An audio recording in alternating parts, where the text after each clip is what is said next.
Oh, yeah, we are live, which of course means if you're watching us live, it is noon Eastern time on a Wednesday because that is always and will forever be known as time for the high noon hemp show. Which we're watching later and it's not that time, we'll just disregard all of that. It's not important unless you want to watch the show. Then it is important knowing that information. So don't disregard it. On third thought, in any case, welcome everybody. You can find us in many, many places. Of course, on Facebook, the Temptations Beach Facebook page. There's also the Jedi Hemp YouTube channel. And if you're on X and Twitter, whatever you call it, and if it's working today, look at Temptations for more information as well. Of course, the podcast is back. As I've been saying, search the High Noon Hemp Show on iHeartRadio, Podbean, Spotify, and Amazon Music. Tons of classic episodes for you to peruse at your leisure, as the kids say. In any case, I am Stoner Jesus. I do various things on the interwebs. He is Beach at the new Temptations location at 600 Township Avenue in Cincinnati. If you have not been there yet, get to it. Maybe see the man himself, the famous Beach. He's there. Go see him. Beach, how are things this week in the world of Temptations? Well, we're packing it in here at the new location. We've got all kinds of fun hemp products out there. We are once again building that inventory of the largest selection of hemp on the planet. It's true. We are here 7 days a week, and we would love to see you. You need some. I just found a whole box of jorts, which are jean shorts, if you don't know. Nice. So they have to make a comeback at some point. I feel like maybe this is the summer of the jean short. Right? I don't know. I'm going to do my best wearing my hemp jorts. Anyway, Stoner, do you know what today is? Let's see. It's a very important day. It's a day you always mention and always tell me about. Incessantly, some may even say, what day is today, Peach? Hemp Day. That's right. That's right. It is. The High Noon Hemp Show, and it's Hemp Day. And remember, folks, the FDA has not evaluated this show for safety or efficacy. That's right. That being said, let's put our peace signs to our hemp hearts and do the pledge. I pledge allegiance to the hemp fields of America and to the soil in which it is planted.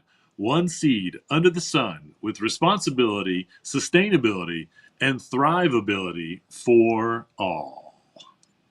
Da-da-da. I will say that, we're moving stuff around. We're getting stuff out. Finding stuff in storage that I haven't seen for a little while, including my new studio table, which will probably go out in the store eventually. But this was probably, one of the coolest things that we found for the original Hemptations almost 30 years ago. But this is an antique table. And at the time, so we bought it 29 years ago. I'm gonna say ish. I believe that the person had told me at the table that it had been made like 20 years previous to that. So I'm gonna say 50 years back, but has these huge hemp leaves that are laminated or sealed to the top and the back. And again, they have the 11 leaflets. And I don't know if I've seen 13. We still haven't figured out yet whether 13 is possible. I've seen 5 to 11. These are the 11s. And they found some 11s back at the hemp farm. Here on the hemp farm. It's the High Noon Hemp Show here on the hemp farm. That were 11 too. So it's pretty cool. Eventually we'll get this table with something out on it. It's probably had everything from jeans to wallets to hemp nut to who knows what else throughout the years displayed on it. And we actually had somebody, at some point or another, somebody came along and tried to chip like part of the leaf out, like they were going to get something out of it. I just Humans are bizarre. Anyway, speaking of the High Noon Hemp Show here on the Hemp Farm, let's take a look here at a pic of me and my new CBG buds. Look at those, man. Yep. And that is CBG flower growing at the hemp farm. It's about to be harvested soon, most more than likely, and soon to be on the shelves at Hemptations. So we'll see. But that is some beautiful buds just hanging out. Indeed. And apparently, I didn't think, I'm not sure if I was that good at selfies, but I guess that one turned out to be okay because normally I can't take a selfie worth nothing. If it's just me and a hemp plant, I'm good with it. It has to turn out right, right? Right. All right. Well, speaking of products, let's get to the product spotlight. 4 from the store, 1 for my door here on the High Noon Hemp Show. So the first one, which I have uncovered, is just about every Planet Everywhere tie that we ever made. So you get black, purple, and the black one, the white one, the yellow one, and the light blue one all the way on the right are a hemp silk blend. And then there's a couple other fabric ones. Got a skinny tie in the middle there. um, and then there's one that's kind of got a pattern on it. Oh, I think the brown one is also a silk tie. So, if you wear ties, you need a tie, you want a conversation starter for a tie, I would say that a hemp tie would do it. Indeed. But that's up to you. That's totally up to you. The next one is a couple of Sassis, like spring dresses. We got a medium and a large here, and kind of a. I don't know if I'm not going to call it tie dye, but they're definitely kind of tie dyed. Yeah. So, but they're really nice light spring dress. So, I feel like we're definitely, even though we're in June, of course, it is still technically spring here in the high state area. So, but these it's a nice little spring dress to get out in this summer. So. The next one is the table of all the hemp pants and jeans that we have. Now, I'm not guaranteeing that this is all of them because we may still find a box with more hemp pants or jeans in it, but there's quite a bit to choose from here. And again, these are all men's sizes. Everything from the Kentucky Hemp Outfitters, which you've seen a lot on the High Noon Hemp Show if you've watched it. We even have the Forever Faded, with technically would be your designer hemp jeans. Then off to the right there, the pants. You've got some Hempies pants. I think you've got some Satori pants. So, I know it's probably not the best time, but these will probably be on the sale rack too for the summer. Winter clothes on the sale rack. So it'll be a good time to get in and get yourself a pair of discounted hemp pants. And probably going to be on eBay soon enough.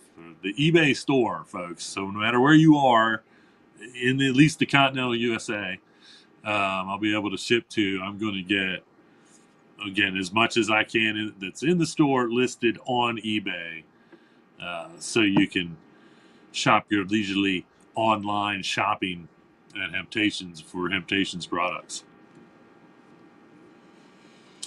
And the last one is a rack of bags. I found at least 2 boxes of dime bags, and people love the dime bags. I can't believe these were still in boxes. I feel like they were I don't know if they were boxed up from the Sharonville store or boxed up from the O'Brienville store, but now they are unboxed and out on this rack. So, backpacks, sling bags, whatever you may be looking for. I don't think you can see the duffel bag, but I'm going to get all the different colors of duffel bags we have out too.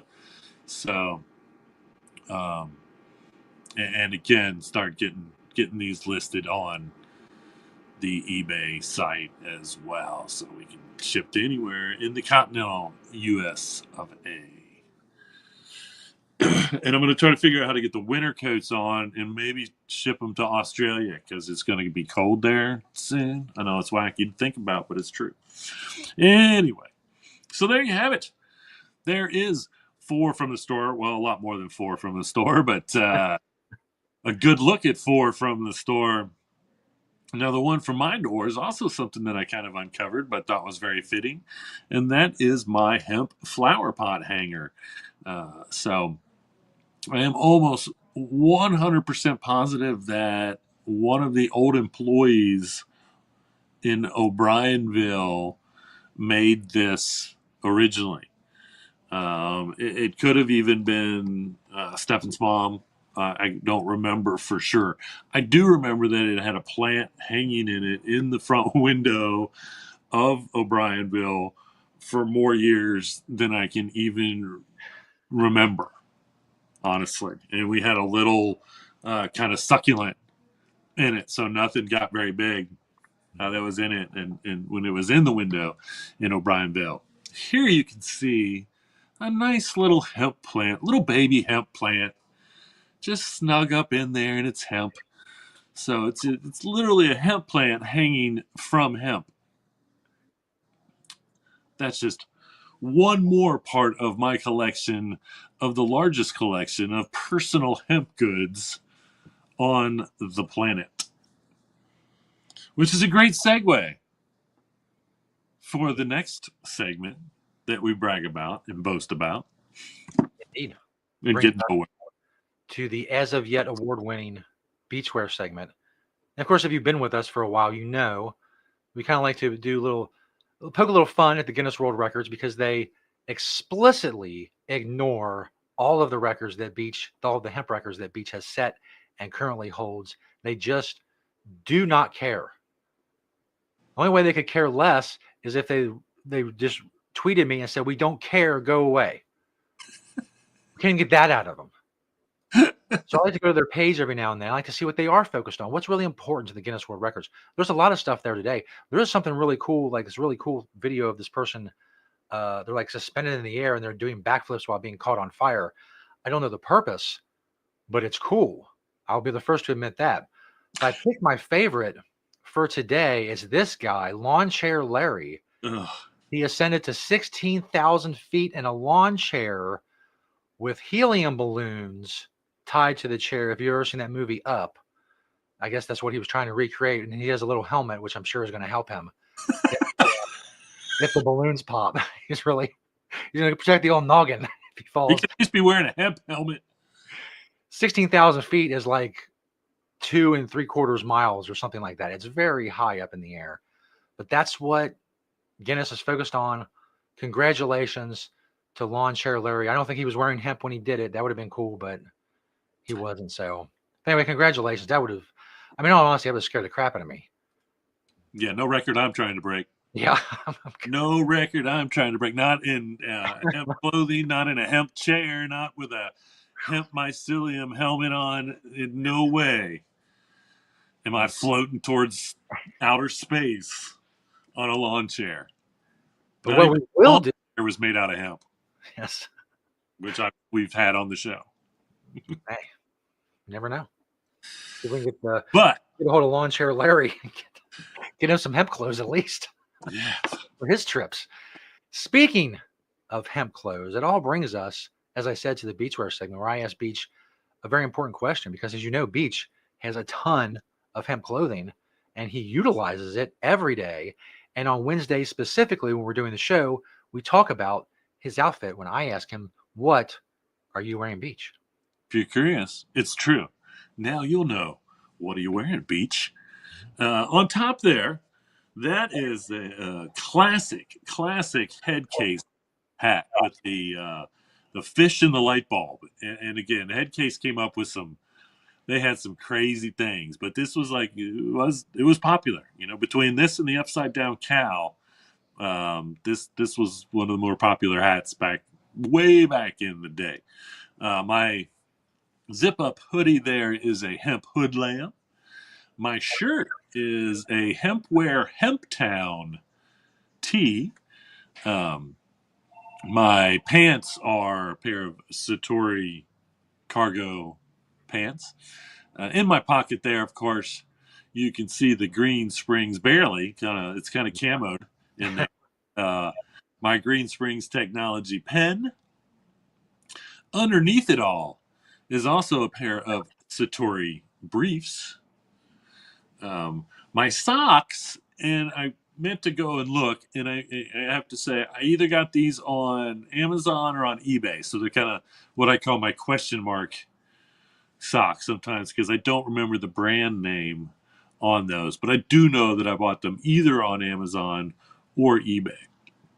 And I want to say it was actually eBay. And then my shoes are a good old pair of Adidas Sambas, bringing it all together in that lovely maroon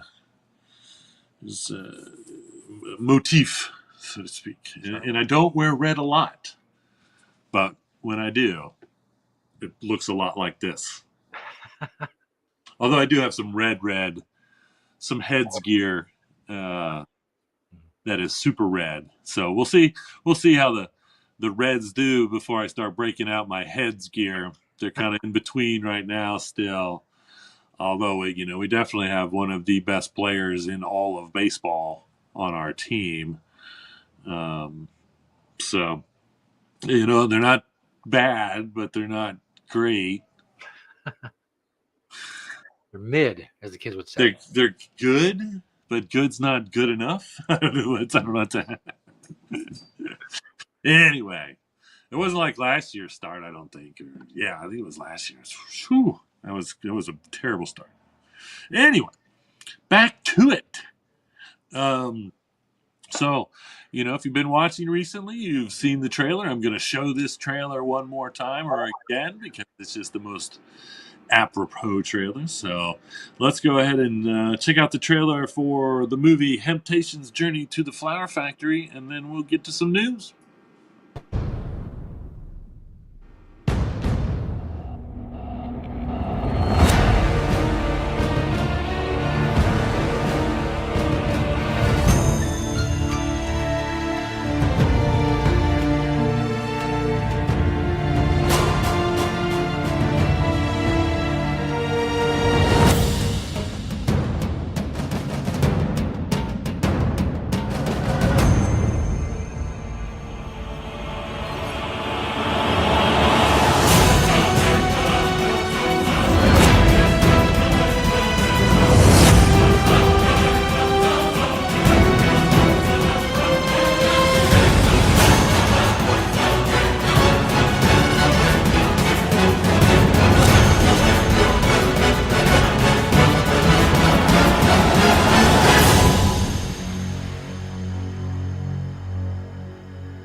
So, an interesting tidbit about that video.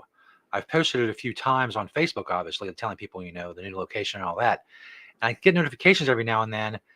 It says that this person, I guess because of the music, it's like a copyright thing. But there's this person whose name is in like Arabic, and it says they're getting like proceeds or whatever from the video. I don't know where these proceeds are coming from. I don't know who this person is. I feel like I saw one of those too, and I don't really understand that either. That's in iMovies. iTunes owns that music. Yeah, somehow that's an Arab name I can't pronounce, obviously, because it's in Arabic. I don't know those letters. I honestly am not sure what is going on with that either. I did see something like that, so very weird. Facebook's very weird. Explain that to us. I'm not sure what I don't know. I mean, I hope they're getting rich on our good name. Y'all know where the money's coming from. It's not coming from me. Yeah, right. No, It's not coming from me. this person money for some I don't know who's paying them either. I think it's a scam. I think it's a scam. reason. Yeah, I think they're trying to get us to respond so they can try to get us to pay them. that's right. Well, here is the first licensed hemp retail shop in Florida. The first licensed retail shop in Florida was rewarded by being raided and charged with selling illegal marijuana. They seized over 200,000 worth of hemp products. Um, and of course, the owner's like, this is hemp. This is again. So I don't. We're gonna definitely keep an eye on this, and it just seems so crazy to me. Again, this store was literally, I'm not making this up, the very first licensed hemp store in Florida, and I just don't understand, but we'll be keeping an eye on this one. I'm sure this one's gonna make some headlines, or we're gonna hear that the charges were dropped and business as usual. Although the products that they seize may or may not still be good when that finally does happen. I don't know. We'll go from there. But that's what you get for getting your license to sell hemp in Florida. Yeah, So be weary of that. Make sure you know what comes with that license, I suppose. Target apparently. Oh, man. Excuse me. Article 10 Sustainable Materials Transforming Construction Today. Number 2 is, of course, hempcrete. And again, I think that, it's hempcrete is moving its way up to the top of a lot of the environmentally friendly building materials. No doubt about it. What I also thought was interesting is number 4 was mycelium composites, which of course we can make mycelium composites using hemp. I have shown, um, let's like I was talking about helmets. We've shown helmets, coffins, buoys that float in the water, chairs, soundproofing wall that was made out of hemp and mycelium. And they use the hemp, and that's basically the herd, same thing they use in the hempcrete. So these are almost competing somewhat. But we can grow enough hemp to keep everybody happy. Trust me. You got to grow a lot more hemp, but we can do it. And herd is one thing.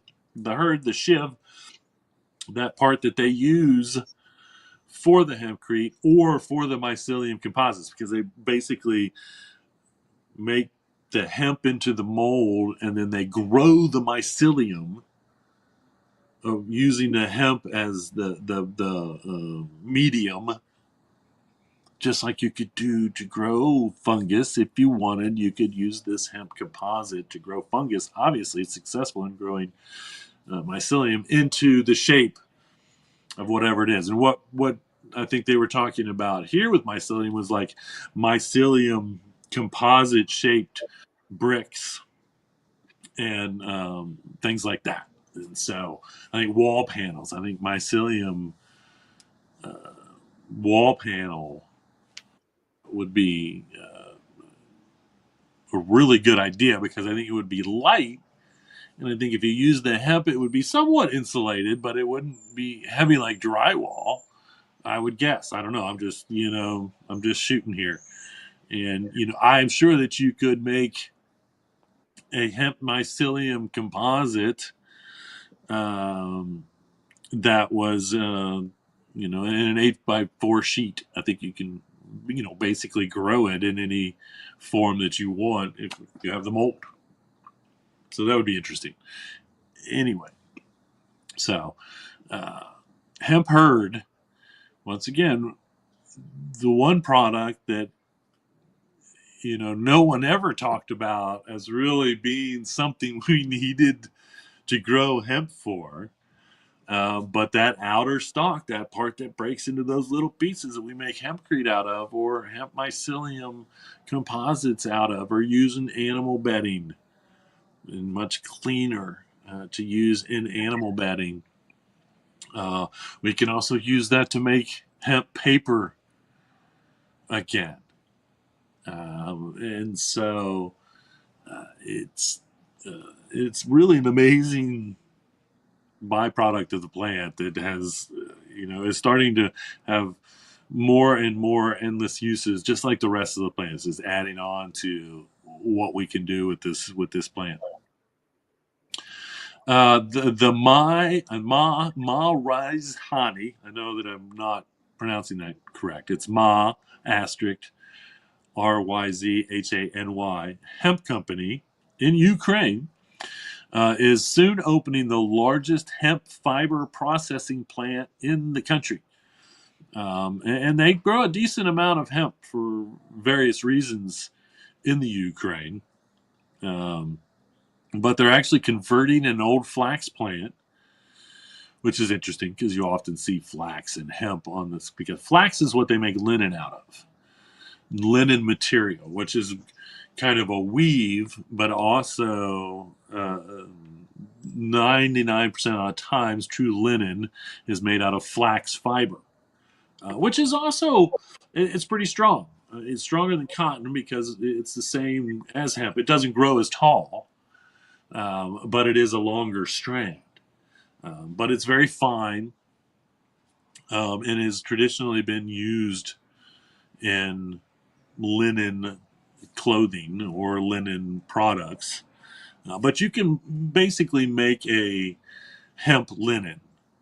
The Armani suit, or not the Armani, the Dolce and Gabbana hemp suit that I have um, is basically a hemp linen. And so, I can kind of see how it definitely makes sense.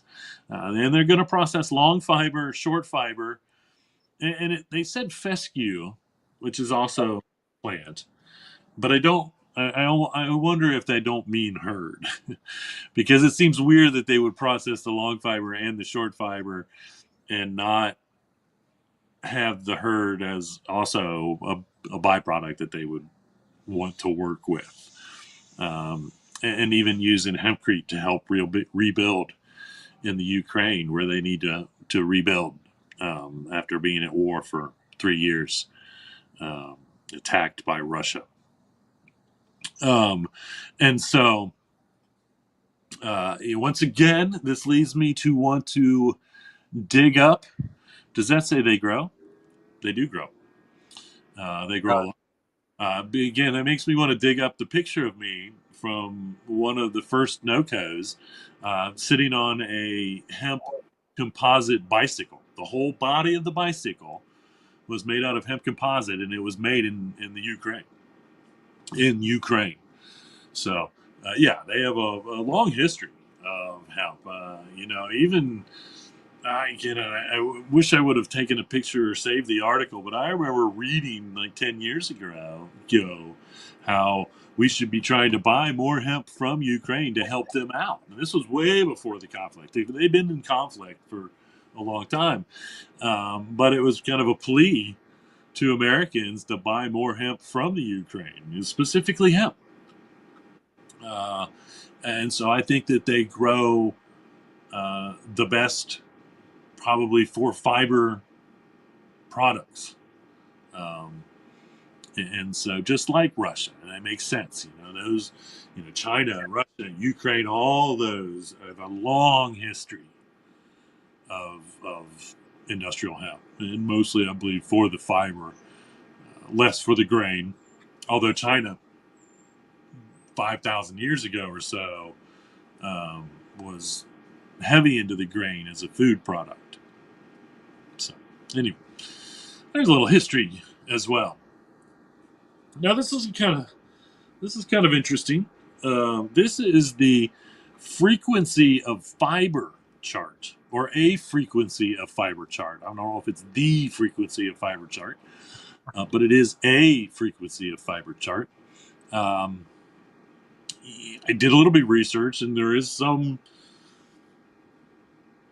uh, scientific evidence that fibers do have frequencies, and the higher the frequency, supposedly, the better. Again, I don't know. I mean, even part of me is saying I'm not sure if I want to believe this. I do think that the fact that, and again, I did kind of some general searches, and I did find that, I mean, although I did get mixed reviews on some, like, although I generally found that what they have listed here was, in fact, a frequency that they're saying online from other sources. I did find, like, one source that said hemp was only 200 and that cotton was higher. And so I don't know if that was just a cotton liar or what. But, if fabric has frequencies, of course hemp has one of the better ones. And here's the thing is we know that it's a conductor of electricity. Okay? And if you don't know how we know that it's a conductor of electricity, we can just go back to Ben Franklin and his famous key to the kite. Okay, the reason that he knew there was electricity in the air during the storm when he was, and this was always what confused me, because I was like, if it's storming and raining, how is the kite staying up? Okay, but I don't think it was raining, but I think the storms were close enough that there was electricity in the air. And how did he know that? Because the hairs of the hemp fiber that connected the key to the kite, okay, that was hemp string. And he watched the hairs rise on the hemp string. And that's where he scientifically proved that there is electricity in the air that storms produced. That is a fact of history. So we do know that hemp does conduct electricity. So, you know, I have to ask, I have to find Kenneth and then I'll ask him the frequency. Some people get that reference. That's an old REM joke, just so all of you youngins out there or people somewhere else. What's the frequency, Kenneth? Some people get it. But I have to believe that one way or another that this seems to be logical from my love of hemp anyway. So I'm gonna stick with it. Well, this is probably one of the this is definitely going to go to the top of one of the coolest buildings that's being built currently out of Hempcrete. This is a winery in Spain, a Spanish winery, and they're building this entire facility is Hempcrete.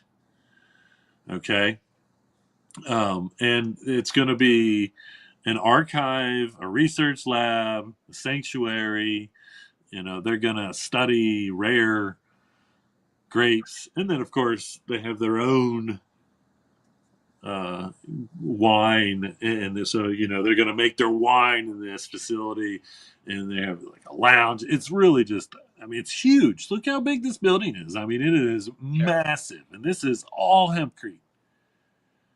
So entirely built out of Hempcrete, and again, they chose to do this because of Hempcrete's antimicrobial, antibacterial. This provides a naturally clean, kind of sterile environment. Um, and so that was, one of the reasons why they chose to use hempcrete for this huge facility. It's just amazing, super cool, and it leads me to remember we were in Louisville like 10 years ago or so for a concert or something. And we check in and we get into the hotel room, and there's a magazine in the hotel room, and it's like a wine magazine.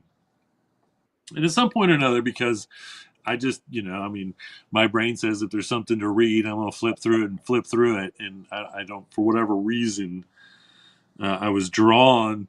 There was an article in this wine magazine in this hotel in Louisville about a winery in France that was building their newest facility out of hempcrete blocks.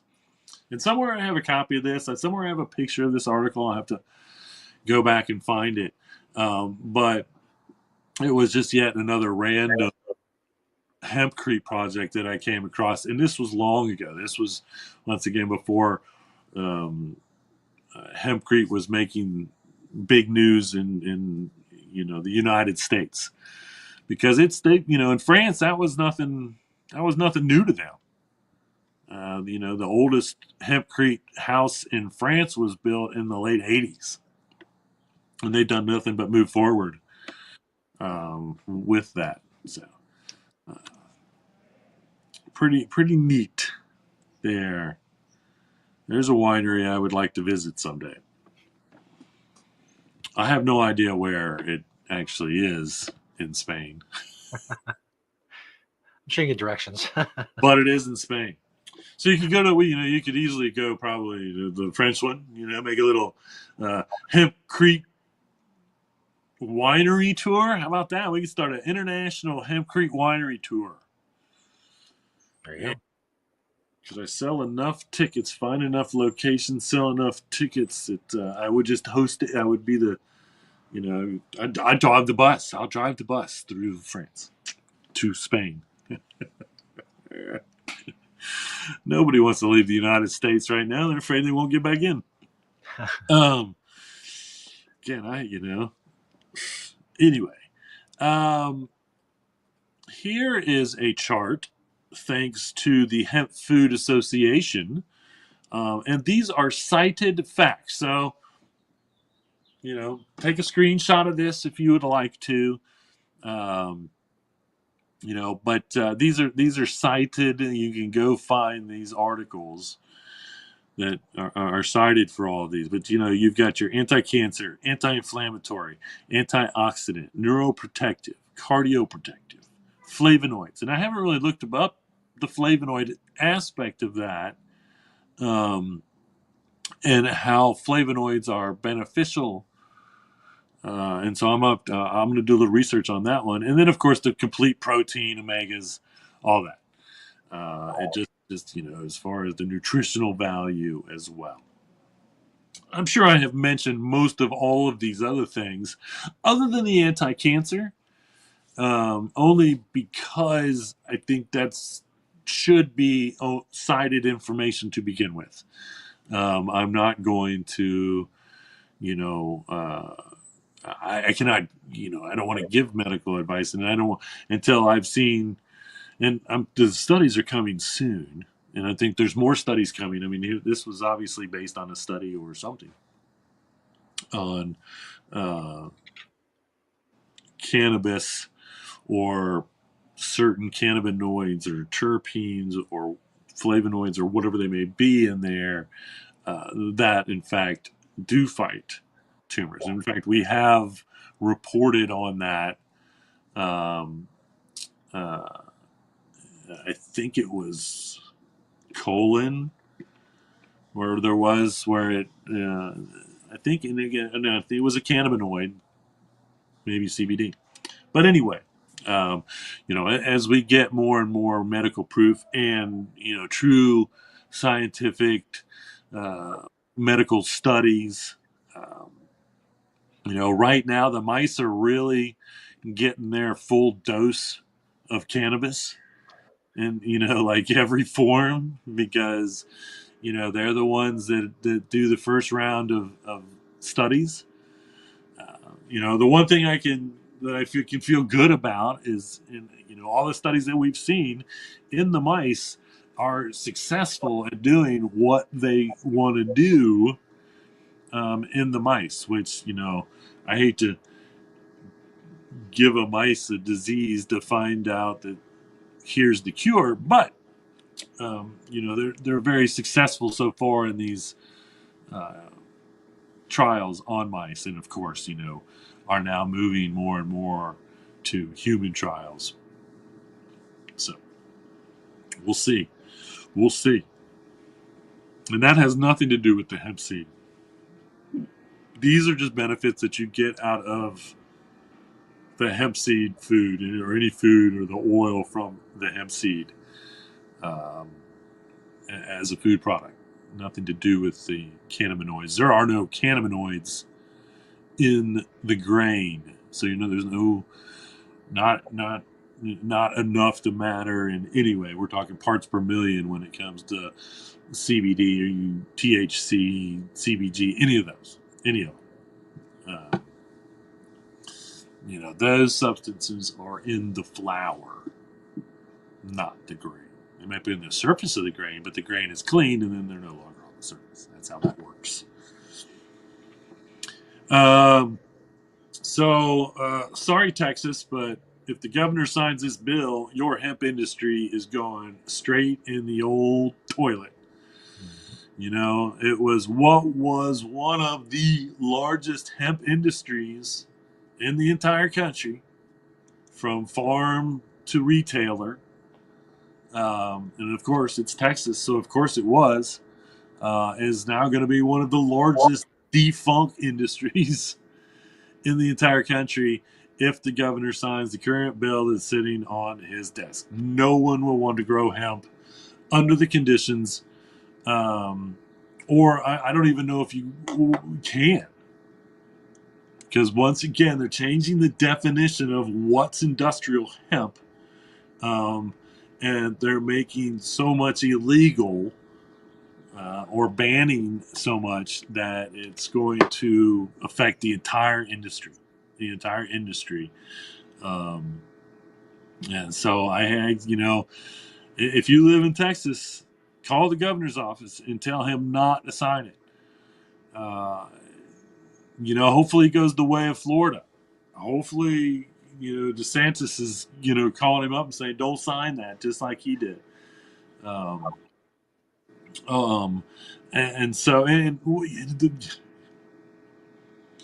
the worst thing about it all is now all of a sudden, now we're starting to hear that in the same breath of them wanting to ban industrial hemp, basically in the state of Texas, they want to open up their medical marijuana industry.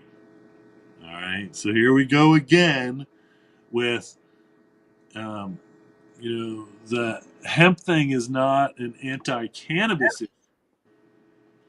It's a pro-marijuana issue. So the medical marijuana people are in the governor and the district. They're probably in the district attorney's pocket. He's one of the ones that are fighting for this. Okay, saying, yeah, you got to make that hemp, get rid of that hemp, so and then open up the medical marijuana, so they got to come to us. It's disgusting. It's happening in so many states that it's just really is disgusting. The one form of cannabis that can save the planet, it's great for humanity, is being ostracized by the other side of cannabis that is been making exponentially more money than hemp, CBD, any of this ever made. We can't compete. Again, I don't care what it is. THCA flower still can't compete with the money that's being made on THC flower.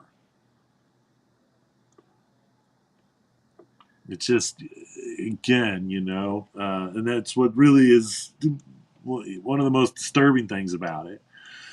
Because not only does industrial hemp have the alcohol industry still against it because it doesn't like how cannabis, period, is changing the way people drink, whether it's industrial hemp or, once again, what they call marijuana.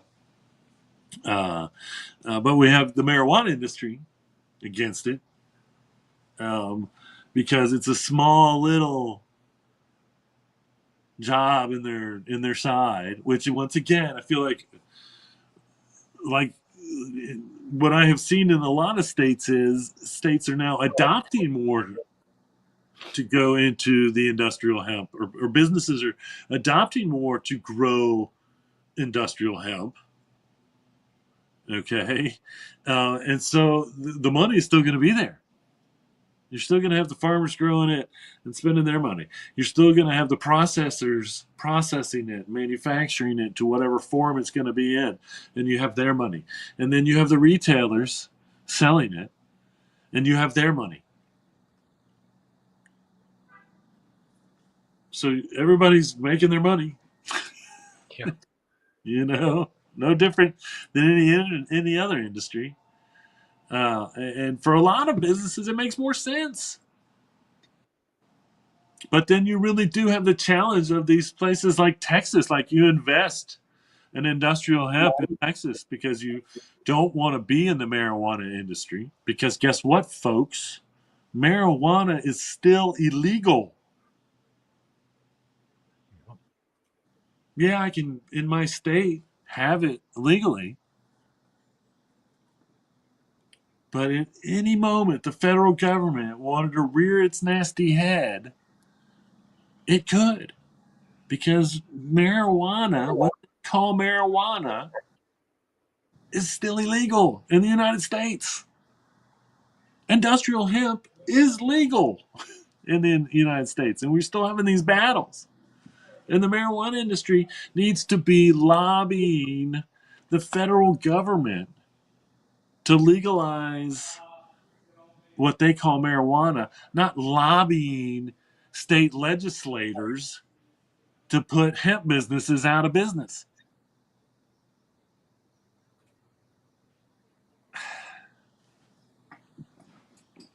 It's just ridiculous. I mean, 30 years of being in the hemp industry, 40 years of researching hemp. Once again, I didn't see CBD making industrial hemp legal in this country, but it did. And I didn't see the marijuana industry fighting against the hemp industry to make the hemp industry illegal to protect the marijuana industry that is technically not legal. And these states now, in my opinion, are in collusion with those marijuana industries. So these states, Texas right now, is colluding with a federally illegal business to make a federally legal business illegal.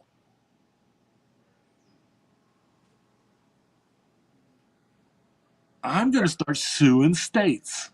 Where's the DEA coming in to the district attorney's office of Texas saying you want to expand your medical marijuana? That's not legal federally, but you want to make hemp illegal, and that is legal. As a district attorney, should you have your job, sir? Should you be the top cop in your state when you're supporting a federally illegal business and not supporting a federally legal business?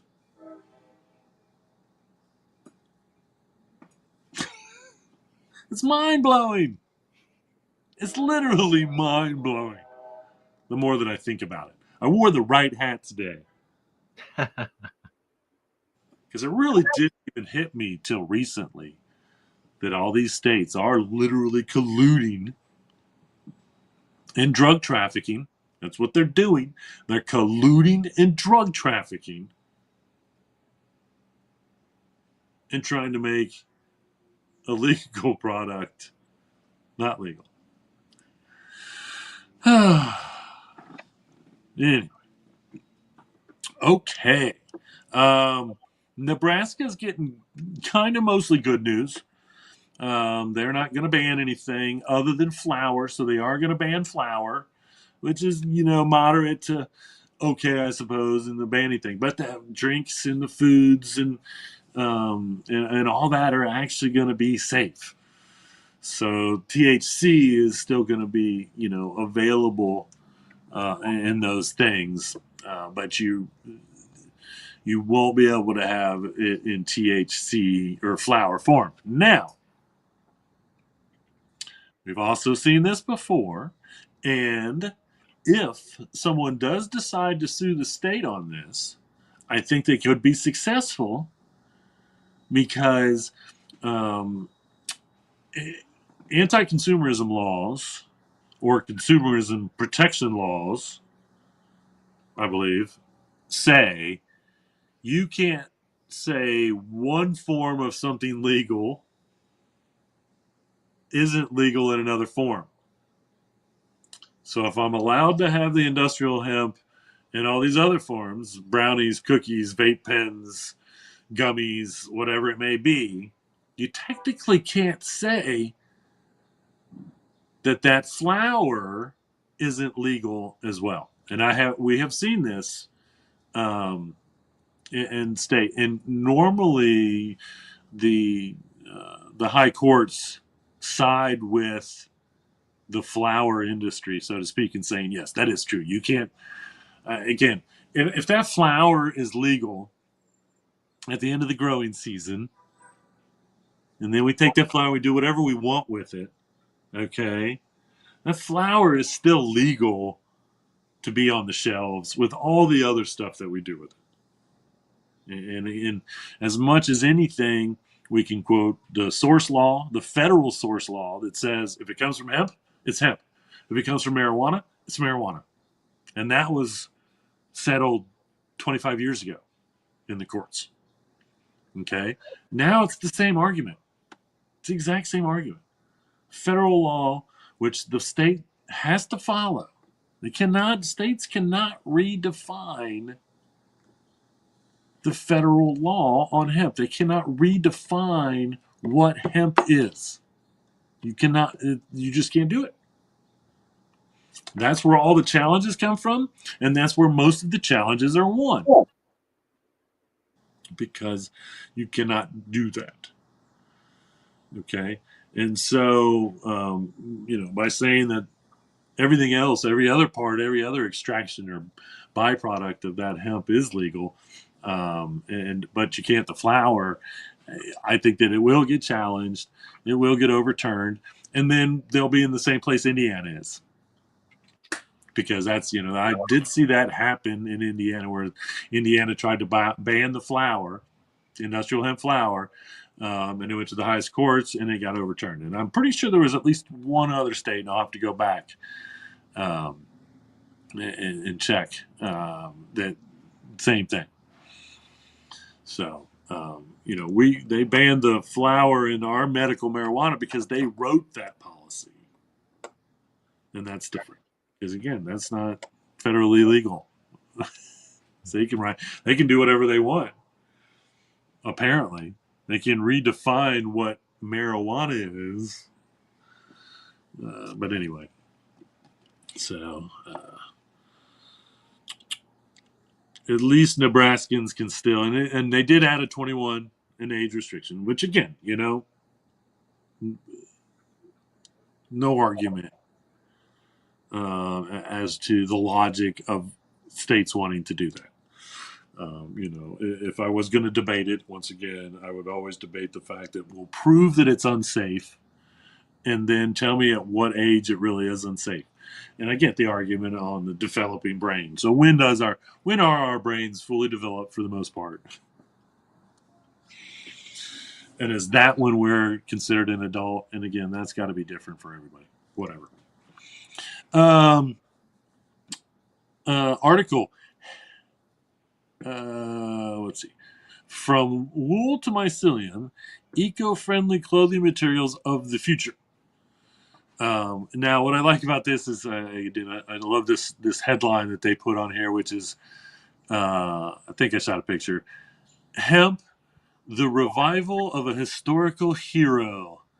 Um, and again, it's true. We have over 10,000 year history of hemp being used as a fiber material. That is a known fact. And then they go on to say, and I quote, wearing hemp isn't just a fashion statement, it's a vote for resilient, regenerative agriculture. And it's true. And then, well, I also found this is kind of interesting.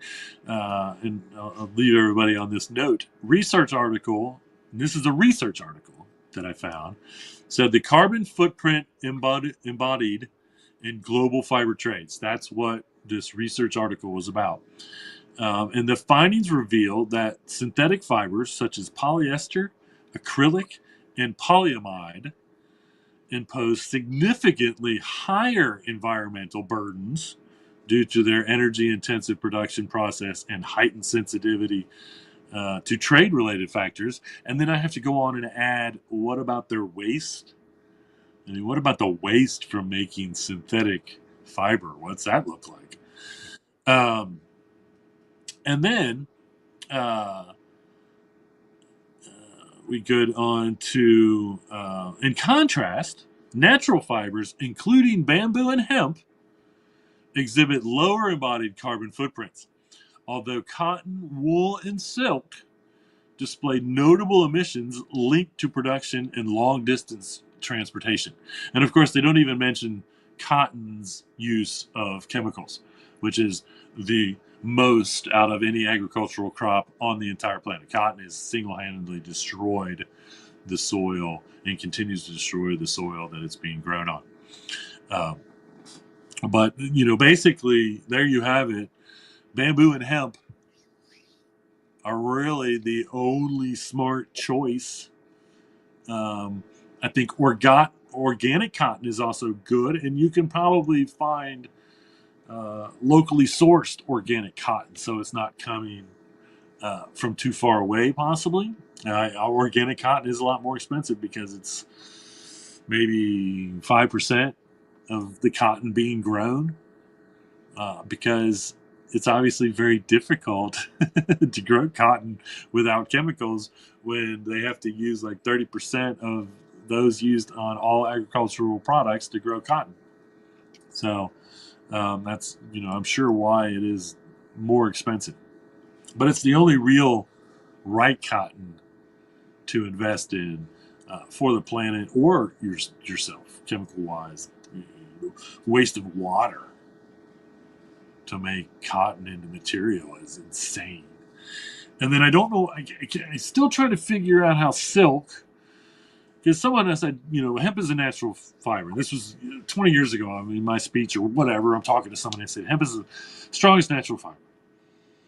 And they said silk. What about silk?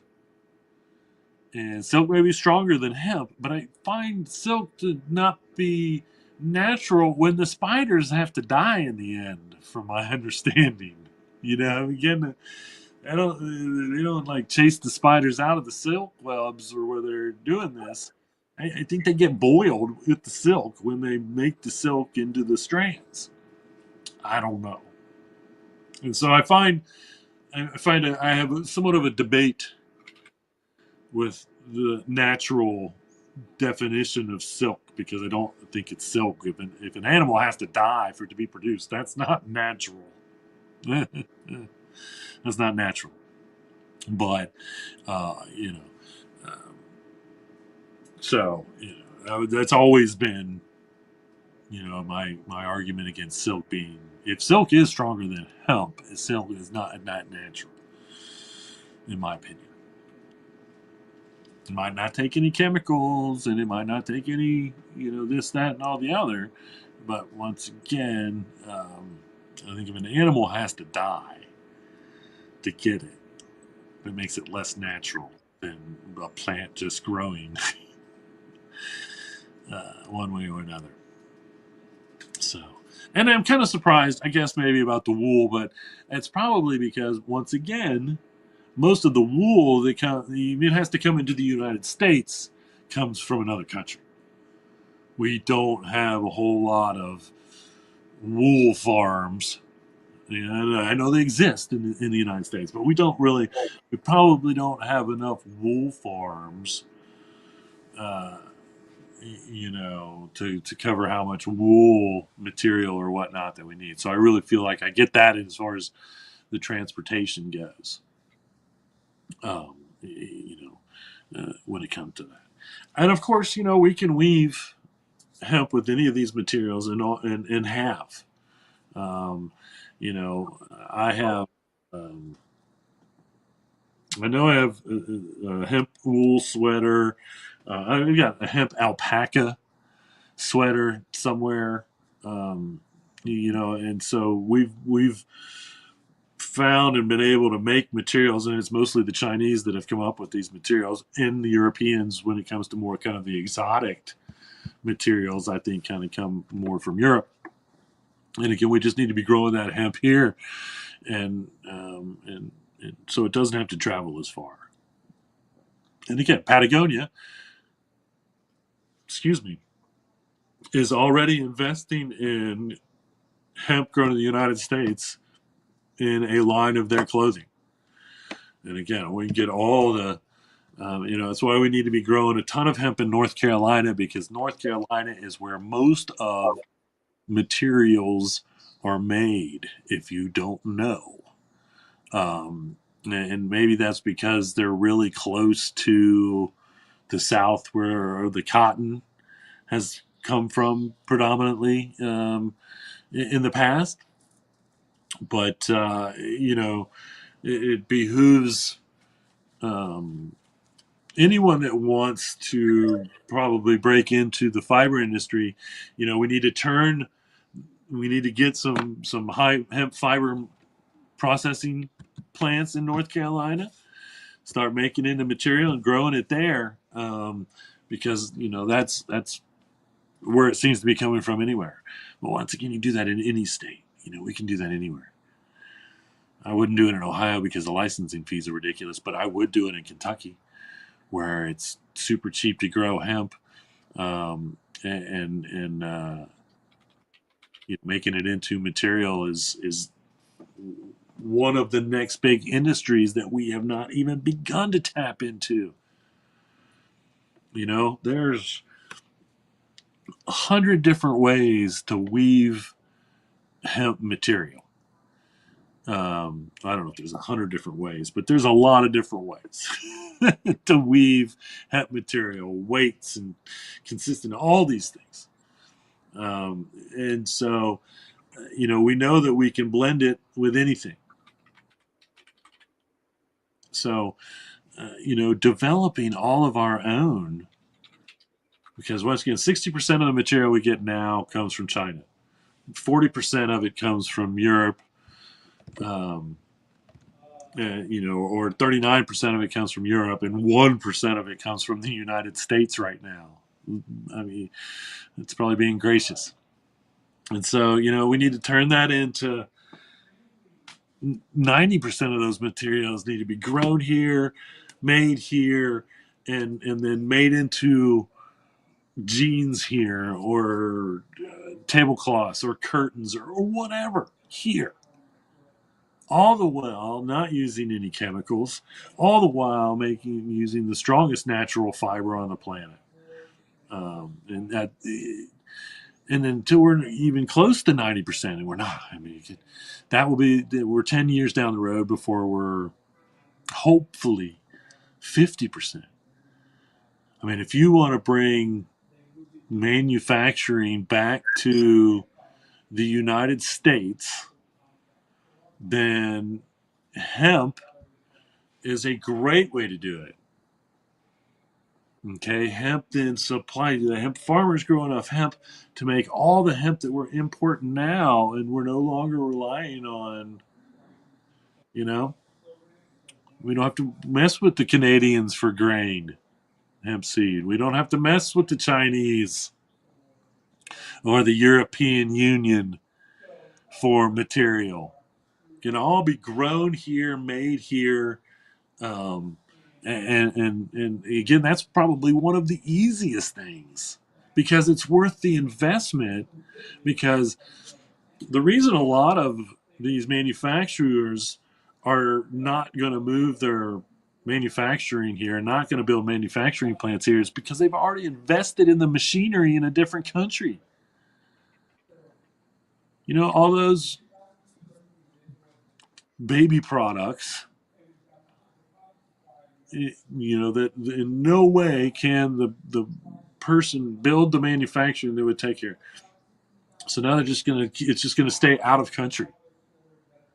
They're not going to come here. Okay. With this, you're not, we don't have to convince anyone from another country that's maybe owned in the United States, but you're manufacturing in another country and then shipping back here because that's the cheapest route to do it. Right now, the cheapest route to do it is build the plants here, which is happening. And if you're not investing in these plants, if you're in the fiber and material industry, relying on imports, and you're not investing in these here, especially in hemp, then you're going to get left behind in the long run. I mean, that's inevitable either way, whether we have all these tariffs or not. You know, these moves we need to do, not just because it's environmentally friendly, but because it's cost efficient. You know, if we tomorrow we're growing as much hemp as we're growing cotton. When hemp, and that would make hemp as cheap as cotton. So that T-shirt that you go buy for the same price you would a cotton T-shirt now, right out of the gate, lasts you 4 to 6 times longer. Again, it's again, this is not just an environmental thing. This is a cost efficient thing. This is a, you know, according to the current administration, and I quote, well, you're not going to have 30 dolls. You're only going to have 2 dolls. You know, and those dolls might be a little bit more expensive. Okay.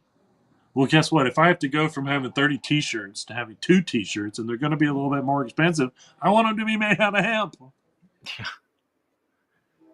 Okay, it's just, I mean, there's just a logic in it because at least those T-shirts are going to last 4 to 6 times longer than the other stuff, and it's worth the money. And again, I have said that from day one at Hemptations. See, yeah, I know it's a little bit more expensive. But the fact of the matter is you're not paying 4 to 6 times more than you would. You might be paying twice as much. You know, a T-shirt isn't $10; it's 20.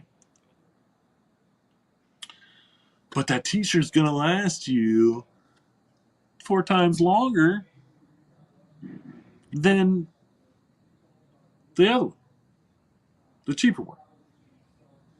So for twice the cost, you have something that's gonna last you 4 times longer.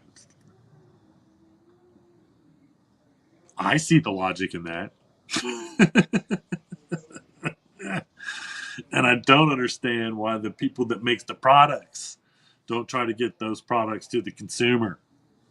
Why aren't the t-shirt people saying, why, of course we want to use the strongest natural fiber in our t-shirts. You know, we've been jipping our customers this for so long. No, you know, that's what they don't want to admit. Is that all in all, they've been giving you an inferior product, yes, for cheaper, when they could have been giving you a superior product, maybe for a little bit more, but a superior product, exponentially superior.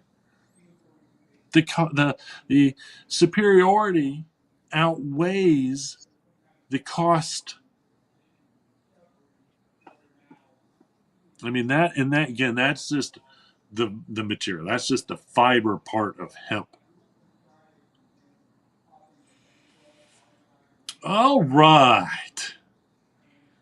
I got a little bit of events going on here. I might have to update this list here soon, but June 10th through the 11th, not too far away, is the 10th annual Native American Cannabis and Hemp Conference in Pachinga Resort Casino at Temecula, California. June 11th through the 13th, you have the European Industrial Hemp Association in Berlin. So if you're over in Germany and you want to go check out that, again, there's a lot of hemp doing a lot of things in Europe. July 9th through the 11th. Oh, I don't even know if this, I have to check on this one. Sorry. July 25th through the 27th. I'm shoring up some details. I should have even more specific details to me on this. But this is the Stargazers Cannabis Festival in Waverly, Ohio. They're doing an interactive hempcrete workshop. I will be speaking. I'm almost 90% sure that I will be speaking. And I'm about 90% sure that I will also be giving a paper making demonstration. I don't know if we're going to be able to do a hands-on workshop where people will be able to make their own paper, but I will at least be demonstrating how you can make hemp paper either way. So there you have it. Oh, I'm sorry. October 3rd through the 5th, you have Hemp Building Symposium by the Lower Sioux Indian Community in Minnesota. And again, I would plan for this. If you have any interest in, the whole building with hempcrete, because this is literally farm to wall experience. They are growing. They have a processing facility, and then they have built hempcrete houses in their community already, and so this will be the second year, I believe, of them, possibly the third year of them going. And this time of year, you're going to be building and learning to build with the crop that they grew. I'm sure that's why it's in late October, past harvest. And so once again, it's not traveling very far, and can show the environmental efficiency of that alone. Building a house out of material that doesn't have to travel very far is one of the goals, and here it is happening. So check it out. All right. Well, I did not have any questions. Once again, articulating my thoughts throughout the show.